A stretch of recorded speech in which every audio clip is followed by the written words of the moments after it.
over here at the Boston Garden. The Boston Celtics have won the World Championship for the 15th time.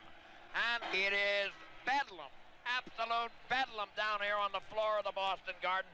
There are people standing on the baskets. There are people milling around. They are delirious with joy, and I'm sure that there's delirium down in the Celtic dressing room. Larry Bird, congratulations, big guy. Thanks a lot, Glenn. It's been a tough year, but we finally pulled through. We had a great play out of everybody tonight, and finally got the job done. You told me last year at the end of the year when we talked, when it was all over, you were swept by Milwaukee in 4 straight. You said, I'm going to go work hard in the summer. I'll be back. I'm going to get it next year. You got it.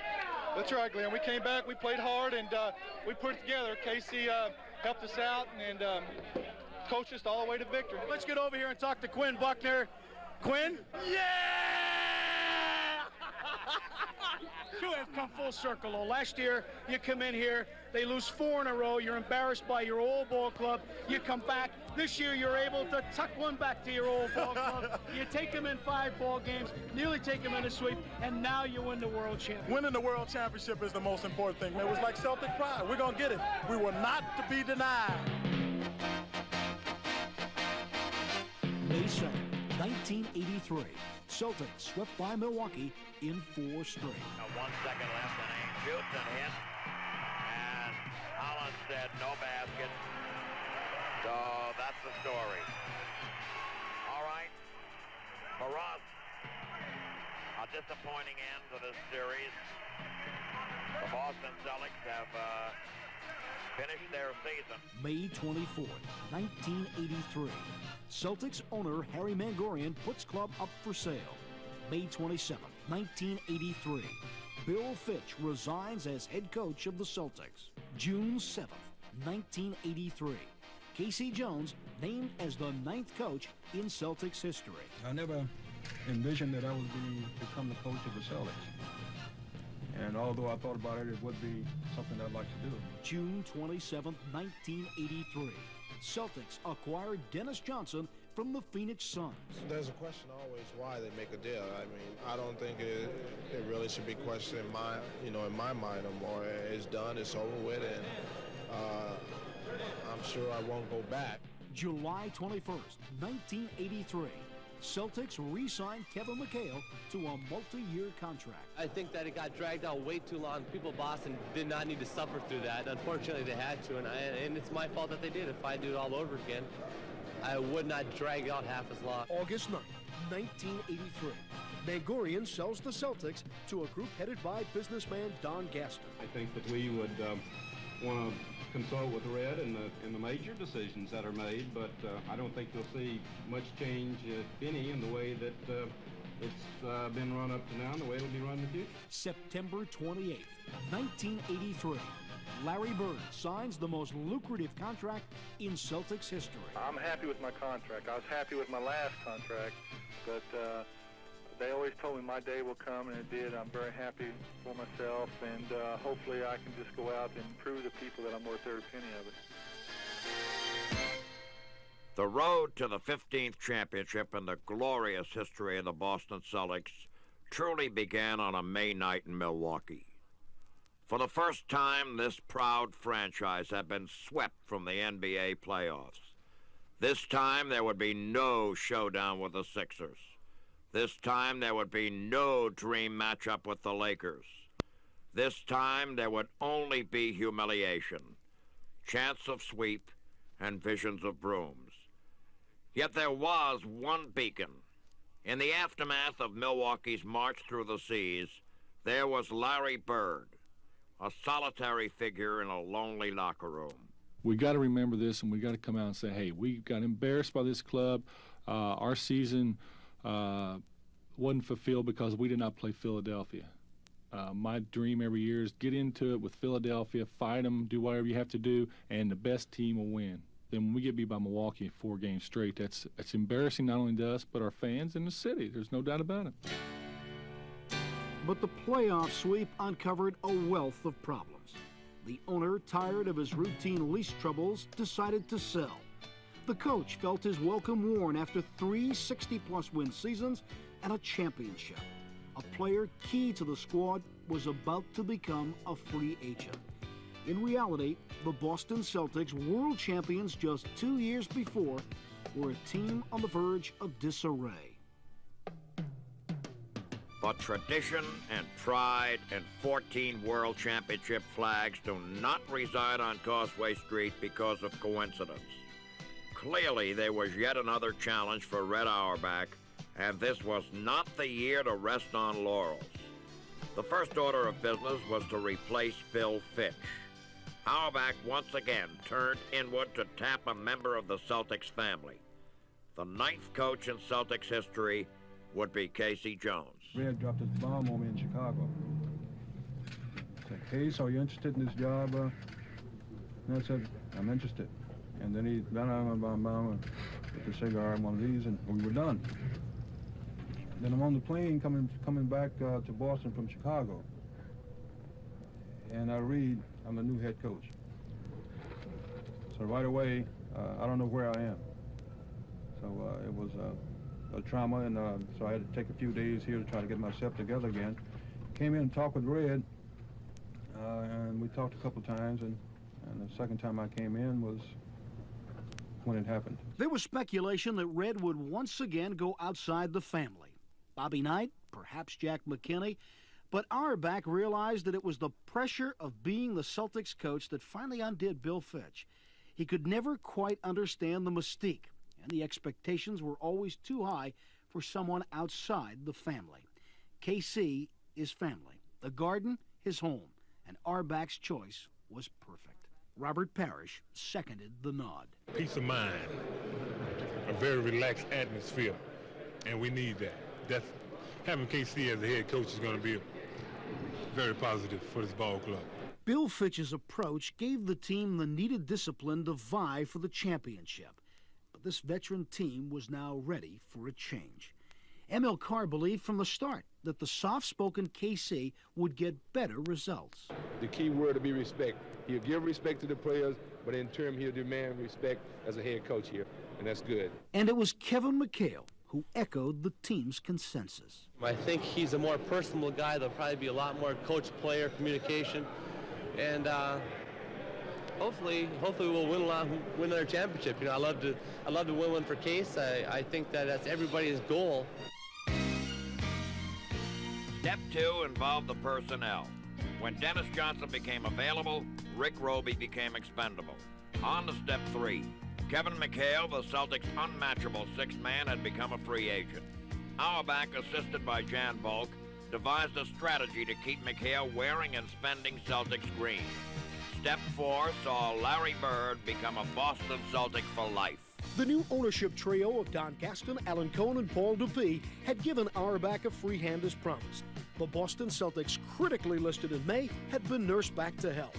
But Murphy's Law should never be underestimated. As reports of euphoria flowed from the preseason camp, Robert Parrish walked out, dissatisfied with his contract.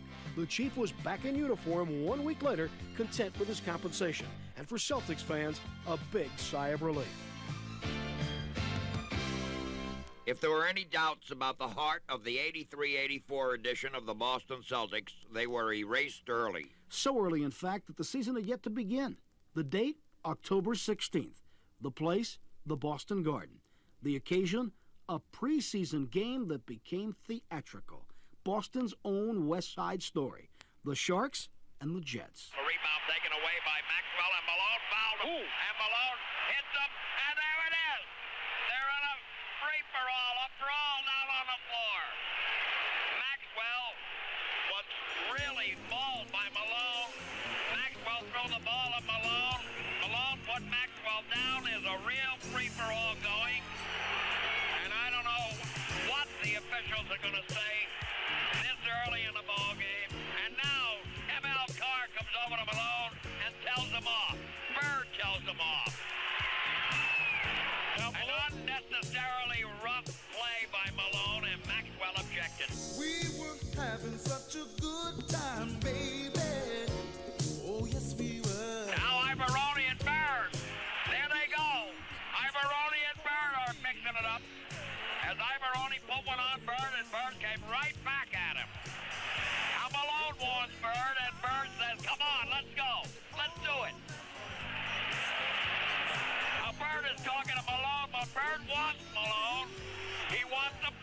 right now, and everybody is over there in front of Bird to keep him away. So mad about it. Do you have to get so mad? Why don't you get so mad about it? About it, about it. Why don't you get so mad about it? Why don't you get so mad about it? Mad about it. And now Red's out of the court. Red Auerbach is now out of the court, and he's screaming at Billy Cunningham. Here goes Red. He's out in the middle of the court. He wants to talk to the officials, and Billy Cunningham grabs Red. And Red swings his elbow back at Billy Cunningham. And now McHale goes over there and says, don't touch him again. This is unbelievable. Red is screaming at the official right now. Red Auerbach coming down from his seat out of the center court to scream right at Billy Cunningham. About it. Do you have to get so mad? Why don't you get so mad about it? About it, about it. Why don't you get so mad about it? Why don't you get so mad about it? About it. Boston had sent an early warning to the Sixers, and the rallying cry for the 83-84 season was born. We will not be denied.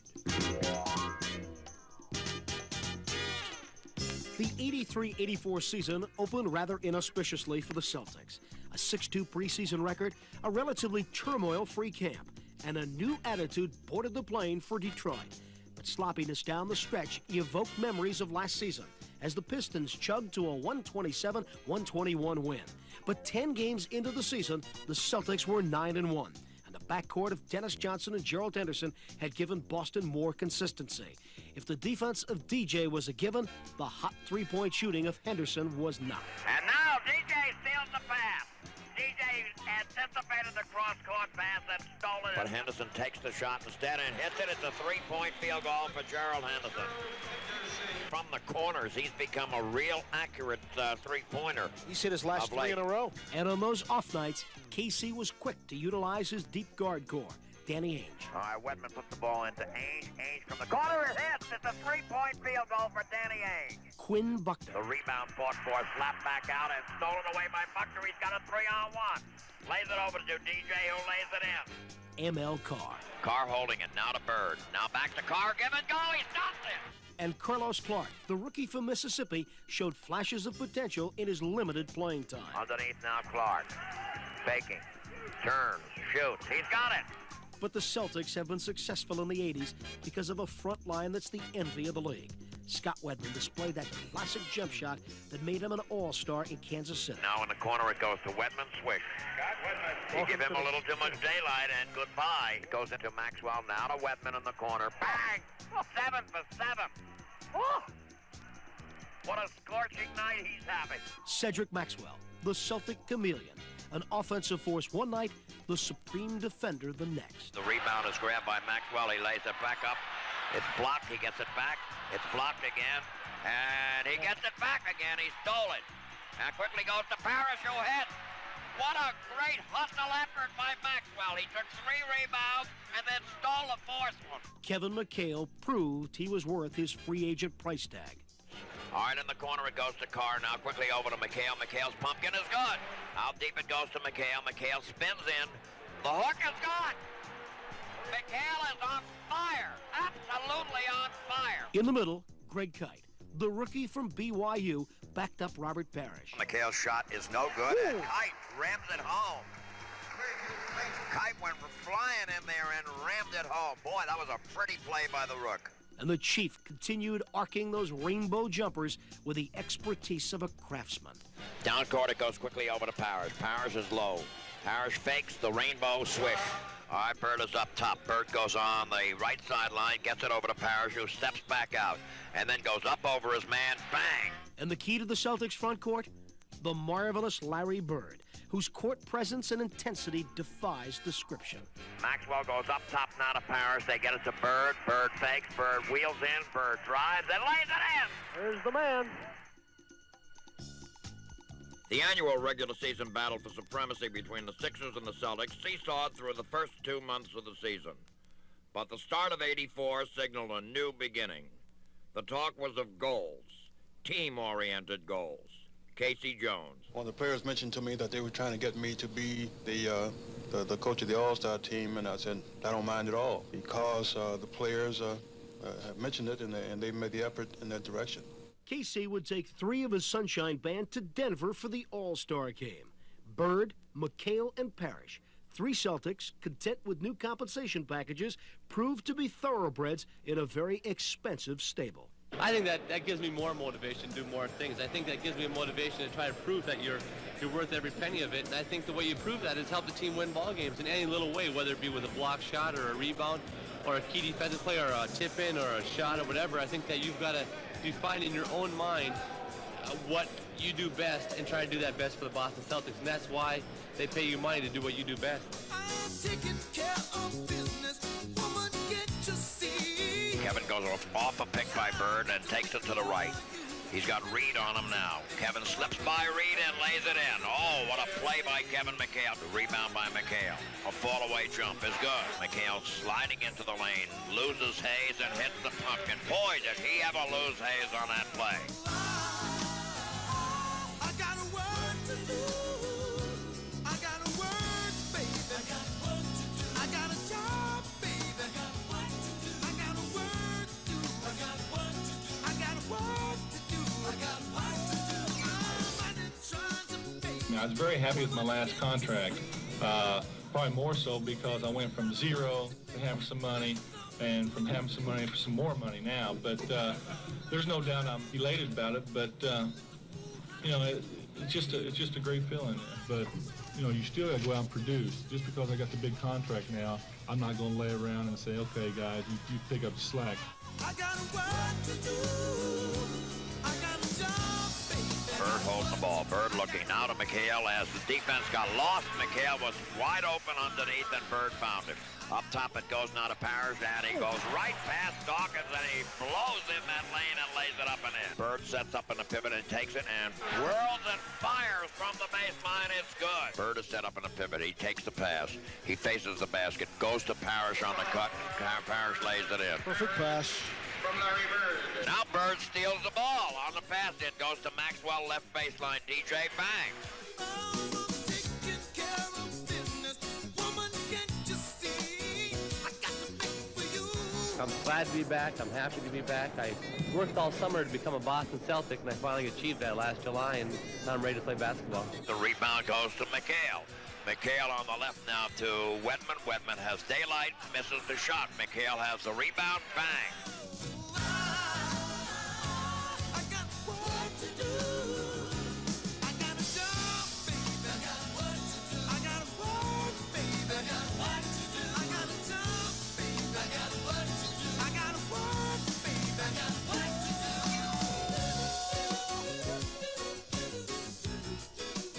That Celtic work ethic was paying dividends. An 11-1 month of January set the stage for the annual West Coast Swing, and it was another revival of the Larry Bird Show. The Birdman continued his brilliance, copping NBA Player of the Week honors with averages of 27 points, 13 assists, and 13 rebounds. But it was DJ who was the king of the court in San Diego. Nixon has got them out front. Unbelievable! DJ threw one up, underhanded like a softball pitcher. He threw it up 80 feet away, and it went in. Unbelievable! He just threw it up with one hand, underhand, 80 feet, and he hit it. I want to tell you something. He looked like a softball pitcher that time. He threw it up about 80 feet. It went in. It's a three-point field goal, and that ends the quarter. And Robert Parrish joined an exclusive point club as the team readied for the stretch drive. The shot by Bird is no good. The rebound by Parrish. He up fakes, puts it up. It's no good. He gets it back and lays it in. Here it is, 10,000 career points for Robert Parrish with that basket. I think it's very significant in the fact that I think it's a milestone in my career to reach 10,000 points. And I think it's a great achievement. That win against the Suns was also the 2000th in Celtics history. Pure testimony to the winning tradition and the pride. 6 days later, Casey Jones would notch his own bit of history, his 200th win as an NBA coach. As April approached, the regular season goals were accomplished. Atlantic Division champions. The league's best overall record. Another 60-win season. 62-20 to be precise. So as the Celtics prepared for the playoffs, the attention turned to the broad shoulders of one Larry Joe Bird. He has become the torchbearer to a tradition of excellence, passed on not from Zeus or Apollo, but basketball gods named Russell and Cousy.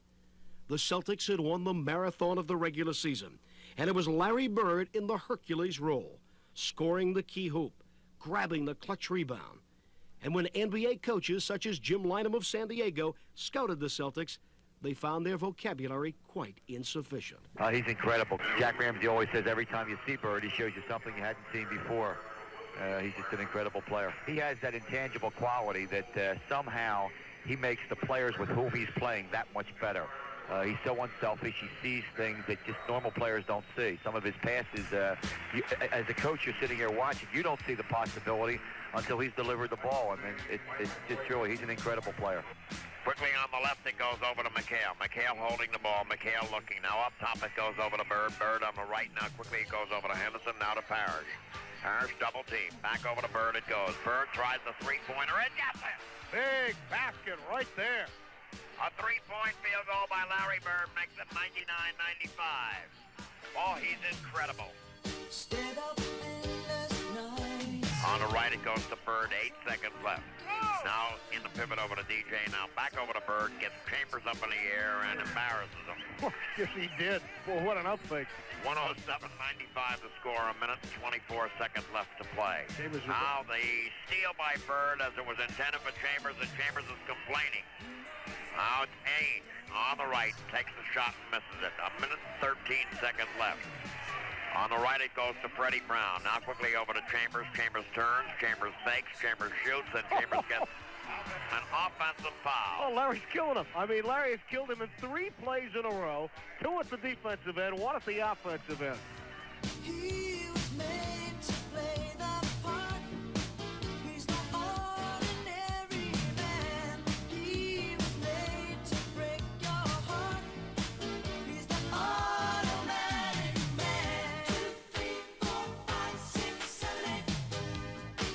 He's the automatic man. Bird steps back, fires, hits. Oh, a thing of beauty. He just went out. He was completely falling away. You can't fault Shelton. Shelton's doing a terrific job on him, and Bird is still hot. Bird goes in for a scoop shot backward, and it's good. Now quickly it goes over to Bird, falling away. Bang!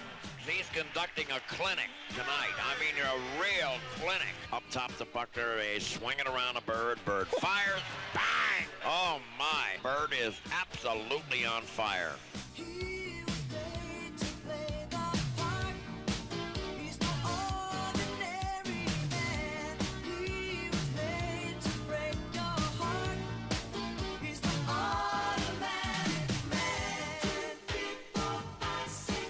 He's the greatest in the game. He plays as a real professional. He plays injured. He's a great rebounder, great passer, great shooter. He's just a super player. And as far as I'm concerned, there are no negatives. And when you deal with a person of Larry Bird's character and ability, you've got to be positive and say, Larry, you are everything.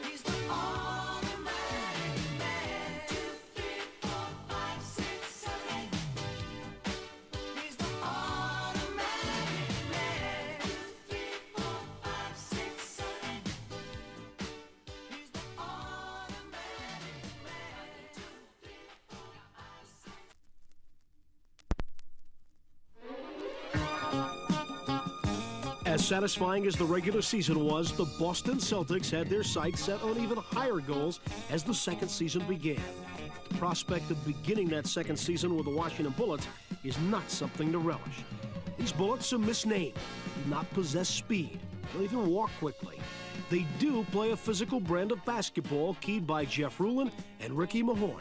The Bullets would present no surprises to Boston in this series. Johnson bringing the ball around to the left, guarded by Henderson. Sobers and DJ are really in a physical confrontation, and there goes Sobers' 4th personal foul. Oh, the guard play has resulted in a lot of physical action, a lot of fouls, both sides. Now Rowland has it, and Rowland eats it. Rowland gets it again, and Rowland can't do anything with it. Now he tried to take a desperate shot on a rebound effort, and Boston takes the ball away with Parrish rebounding. And Henderson takes the shot with 1 second left. Parrish gets the rebound, and Parrish gets knocked down. I mean, he really got almost destroyed. A loose ball foul on Jeff Rowland. All right, DJ goes to foul line left and then shifts gears and barrels in and lays it up and in. Pretty move. Oh, he just hesitated a moment. He caught everybody napping, and he just put the smoke on. Gets it over to Larry. Larry turns. Larry fires. Larry hits. It's 56-45. Got to be frustrating for Ballard. He's done a super job on Larry Bird so far in this ball game, but Larry's just hitting everything now. Larry Bird tallied 23 as Boston waltzed to a 91-83 victory in Game 1 of the best-of-5 series. Game 2 proved why the Bullets can be slow poison. The Celtics rallied from an ice-cold first quarter to take a 2-point halftime lead, but the Bullets stuck to their game plan. Riding the terrific outside shooting of Greg Ballard, the Bullets kept the Celtics in a half-court game, and the Garden crowd held its collective breath. The Celtics left the Garden with an uncomfortable 88-85 win as Bird once again had 23, while Henderson chipped in with 21. The series shifted to the Capitol Center for Game 3. While the Celtics hunted for the kill, the Bullets strived to survive. The Celtics trailed by 15 with 10 minutes left, but Bird, Carr, and DJ sparked a furious 30-15 run. That tied the score at 98 at the end of regulation. Oh, they're trying to scratch their way back in. 8 minutes and 13 seconds left to play here in the ball game. All right, quickly up top to Rowland. And Carr steals the ball. A cross-court pass intended for Sobers, and Carr gets nailed by Sobers right into the cameras. Carr steals the ball. Intended for Sobers and lays it in and got fouled. Great. And now he goes right back. He walks right at Sobers and applauds. The rebound is fought for and is a loose ball foul being called on Lord Fauntleroy, Ricky Mahorn. All right, this is a big, big couple at the line right now. Celtics need it to tie. And Kevin Reddy. And he shoots, and it goes high in the air off the rim and drops through, and McHale shakes his head as if to say, whoop, I had horseshoes on that. 96-95 to score. All right, Kevin Reddy. Dip, shoot, swish, and it's all tied up. In the overtime, the Bullets went to the beef. Rulin had 33 in all, but it was Ricky Mahorn's jumper that extended the Celtics' visit in Landover. A Bullet OT win, and on to game number 4. The Celtics were determined to exterminate the Bullets without coming back to Boston for that final game number 5. But early in the second quarter, their hopes received a major setback. Now goes quickly into McHale. McHale, the pumpkin shot is high in the air. It's no good. The rebound by Bird. He goes down to the floor, and they're all over him. They're all over him. He's hurt. He has hurt that ankle. He is lying down right now on the court, and he is in pain. When Bird hit the Capitol Center floor, the Chief took control, powering the Celts to an 11-point halftime lead. Now quickly, it goes to DJ. Underneath now to Robert. Robert has the inside, lays it in. Oh, I can't believe they didn't call a foul either. Great little dipsy-do move by Parrish. McHale shoots. McHale misses. Robert has the rebound. Robert takes it in strong and stuffs it. Oh, man, is he playing some kind of basketball game tonight. Bird looking, quickly goes into Robert. Robert hooks it in. And Robert, as you said, has come to life. Robert is taking things into his own hands now. The lead stretched to 16 in the third quarter before a furious Bullet rally in the fourth made the final score Boston 99 and Washington 95. And it was on to the Eastern Conference semifinals, pitting the old guard of the NBA, the Celtics and the New York Knickerbockers. For the first time in a decade, these two cities would once again generate a rivalry. But this time it wasn't Havlicek versus DeBusschere or Reed versus Cowens, but rather Bird versus King. The two most hallowed halls of basketball would be the stage. The first two games of this series would establish a strange pattern. Boston toyed with the Knicks press, Boston ran at will, Boston dominated the boards, and Boston stole the crown from Bernard King. Both Game 1 and 2 were declared nolo contender from the start. The 110-92 wipeout in Game 1 was followed by a 116-102 blowout 3 days later. And as dominant a player as Larry Bird was, Bernard King was as invisible. thanks to Kevin McHale and Cedric Maxwell. I'm not into that ego tripping about holding Bernard King down to 10 points. If he feels that he had a bad game tonight, hopefully he'll have a bad game on the next series we play. But our job is my job basically is just try to contain him and to follow him and to hunt him. Every breath you take, every move you make, every bond you break, every step you take, I'm watching. King is in the glass, and McHale blocks the shot. King gets it back, and Parrish blocks the shot. And it goes out of bounds. So King had 2 cracks from about 2 feet away. First McHale and then Parrish. John, they're doing a great job again on Bernard King. Here we are almost halfway through the second quarter, and he's only got 5 points in this ball game.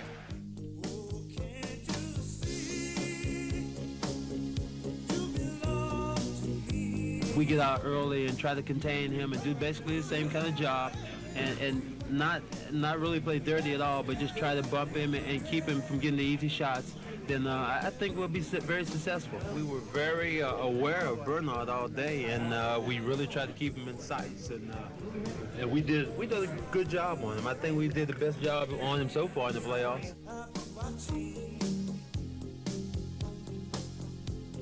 Back over to Walker it goes, and King and Maxwell start.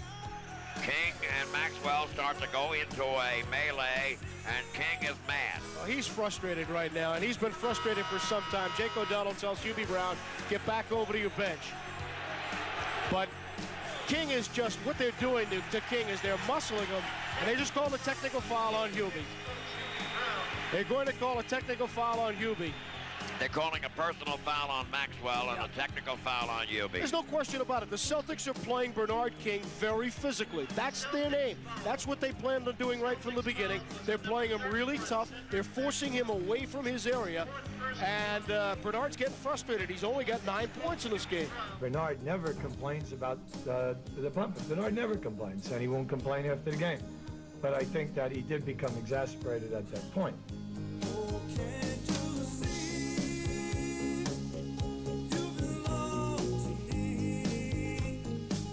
We play him as physical as the rules allow you to play. That's all. We don't play beyond the rules. No, I don't think we play him any more physical than we play anybody else. That's for sure. First of all, Max starts off on does a real good job. Then when he gets exhausted, I come in and I exhaust myself, and he comes in and spells me. So it's just kind of keeping a fresh body on him at all times and trying to move and trying to not let them create a lot of passing angles for him. Because if they start creating passing angles, you're in big trouble. Because he's a great offensive player.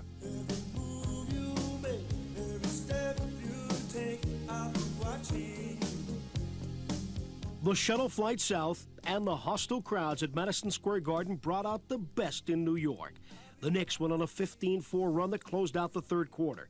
But it was Boston's ineptness at the charity stripe that really cost them this one. All right, Buckner. And he misses the free throw. Now Buckner misses the other one. All right, McHale. And he misses. Kevin goes again. And misses that one. Bird goes to the line. And the shot is missed. And he misses that one. And DJ misses one. And DJ's going again. And he misses that one. And the shot by Henderson is missed.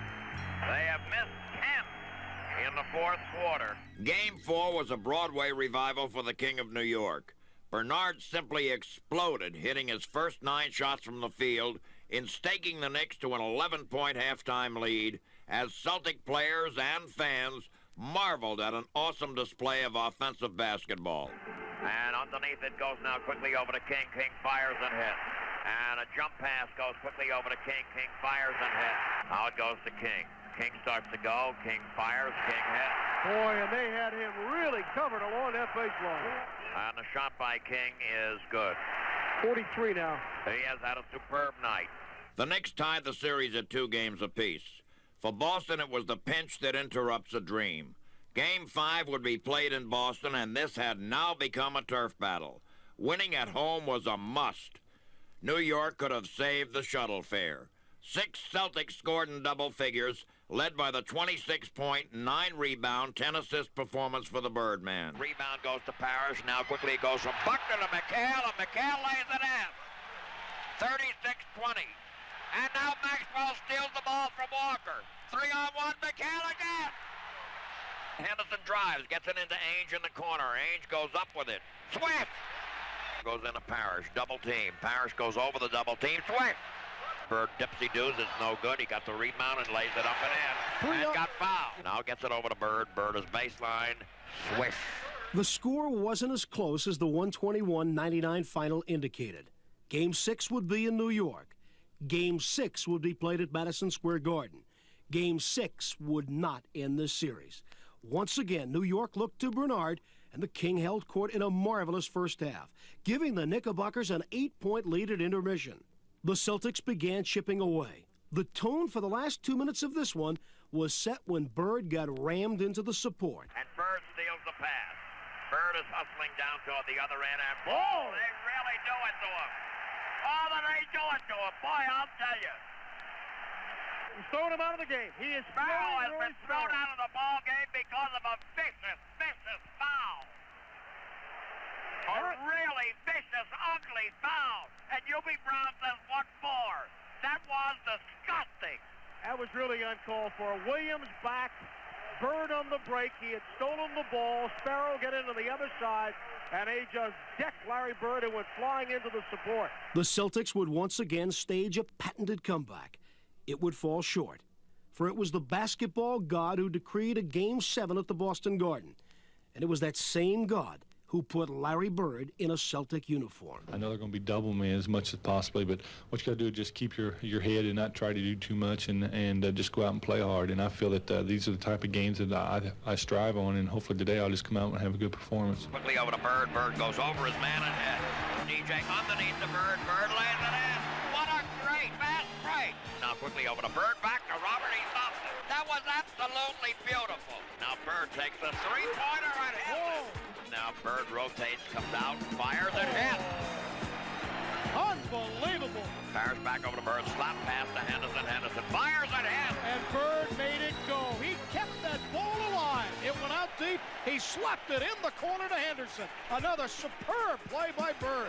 Boston leading by 16. Henderson being harassed by Sparrow. Gets it back to Bird. Bird puts it up right away and hits. 39. And the cries of MVP here at the Garden as Bird goes to the line. Lowry's numbers, a playoff high 39 points, 12 rebounds, 10 assists. The 164th Garden sellout crowd had seen Bird dominate, but this performance was from another world. Bird and the Celtics just ran and hid from New York, 121 to 104. And even the staunchest Knick fan could not look at Bird without saying MVP. It was on to the Eastern Conference Finals. Settling scores became the order of the day. The Milwaukee Bucks, the architects of the only Celtic playoff sweep, awaited. The New York series had been exhausting, both physically and emotionally. But the Celtics owed the Bucks. Make no mistake, this Celtic team was not feeling generous. And the cross-court pass is stolen by Maxwell. On the cut now to Danny, and Danny scoops it in. Boy, he went in on a fly. The rebound by Parrish. Gets it down quickly over to DJ to Henderson. Henderson, a backward layup, and he's decked on the play. He's going to go to the line. The rebound goes to McHale quickly on the right side now. It goes to Bird in the corner to ML. He drives and scoops it in. What a play by ML. He got two guys in the air and then scooped in under them. Quickly goes from Ainge to Bird. Bird shifts gears, goes along the baseline, wiggles, fires it up. It's gone. I don't know how he did that. There were two guys that had him in an absolute sandwich, and he laid it in anyway. Now, Lanier is trying to undress Robert. Robert, just completely fooled him. He hesitated for a moment. He lost Lanier and just laid it in. Game 2 was a carbon copy. Bird and McHale dominated up front. Robert Parrish continued his ownership of Bob Lanier as the Bucks center struggled to just 14 points in the two games. And in the backcourt, DJ neutralized Sidney Moncrief, actually outscoring and out-rebounding the Bucks ace. Game 3 saw the scene change to the Mecca in Milwaukee, and home cooking was a welcome relief for the Bucks, at least for a half. Milwaukee held a 15-point lead midway in the third until illegal defense technicals and Larry Bird virtually destroyed the Bucks. Bird goes into the lane, gets bumped by Mokeski, hits the shot anyhow. Wow. And boy, what a play by Bird. He went from left to right, got banged as he took the shot, and it went in. This right here could be a 5-point play for Boston. The 2 technical fouls on the illegal defenses. Bird with a bucket, and now if he hits this, he'll tie it up, and it'll be a 5-point play. And he does tie it up, and it is a 5-point play in essence. 87-87 the score. Bird puts it on the floor, gets bumped by Moncrief, and no call. He got hammered by Moncrief. He's saying something to Jake right now. Come on, Jake. Buckner looking. And quickly goes into Bird. Bird cruised and stuffed the ball. He went along the baseline on Pressey and then just went up, and it was a stuff in. The Celtics took it 109-100 and now had a commanding 3-0 lead in the series. And the talk once again centered on sweep. It was not to be. The Bucks held off Boston fourth quarter rally to win their first game of the series, 122-113. So it was back to Boston and time to drive the final nail into the coffin. So now the dream matchup awaited. For the 8th time in NBA history, the Lakers and the Celtics would battle for the World Championship. Boston and Los Angeles, 2 cities as culturally different as their basketball teams, Scrod versus Caviar, Pintos versus Porsches, the grungy Garden versus the fabulous Forum, the Cabots versus the Nicholsons. The series opened in Boston under perfect Celtic conditions. Boston was resting and waiting. LA needed their only off day for travel. The Celtics were a perfect 9-0 at home in the playoffs, and the 168th consecutive Garden sellout anticipated blowout. They anticipated correctly. Unfortunately, it was LA style. The Lakers' onslaught tired in the second half, though. Kareem's skyhook found rim instead of net. A furious Celtic rush made the final score a respectable 115-109 loss. For Lakers coach Pat Riley, it was only one for the W column. It means nothing more than we won the first game. And if you think anything more than that, then you lose 4 in a row. For Casey Jones, it was a matter of now derailing that LA Express. We are concerned about their fast break. They have the best I have seen in many a year. And we have to be able to slow that down a bit and get back and defend against it, because they move out once they get the ball. The chant thundered throughout the Garden at the start of Game 2. The Celtics wanted to bury the Lakers early, and everything seemed in order for the first 12 minutes. Bird gets his man up in the air, goes up off the glass, he's got it. Underneath it goes now to Worthy, and Bird harasses the play, and it's knocked down, and it's picked up by Buckner. Quickly on the right, it goes over to Ainge, foul line right, smash! It's 31-20, Boston is out front by 11. But that lead dwindled to just a field goal at the half. More importantly, the Laker fast break was once again revving up while the Celts were inhaling exhaust fumes. And it was James Worthy's shooting that catapulted the Lakers into a 2-point lead with less than a minute left. When Kevin McHale's 2 free throws bounced off the rim with 18 seconds remaining, the lead could not look bigger. The Lakers called time, but curiously decided to inbound from the backcourt rather than midcourt. It was then that Gerald Henderson stole a page out of the Havlicek scrapbook. It goes quickly in now to Magic. Back over to Worthy. When Magic got the ball on me, I immediately thought about moving it somewhere else. So, because they were coming to foul, and Byron was the next open man to me. Henderson was playing a gambling defense, and he was able to double back. I didn't see him at all. I should have read the court before I threw it. We were in the full court pressure, and there was no question about we had to go to the steal, and just came up with it. We had to have it then, and we just had to make it happen. For a minute there, I could hear Johnny Moose going, "Henderson steals the ball." And it's picked off. Goes to Henderson, he lays it off and in. It's all tied up. A great play by Henderson. They threw a cross-court pass. And Henderson anticipated it and picked it off. All right, he's guarding the inbound pass, and it goes quickly over to Scott. Scott holds the ball now to Magic. Down to 9 seconds. Magic holding the ball. Magic trying to work on Maxwell. Magic has still got it. It's down to 2 seconds. 1 second. He's going to have to shoot it. He doesn't get it off. He doesn't get it off. They get no shot at all.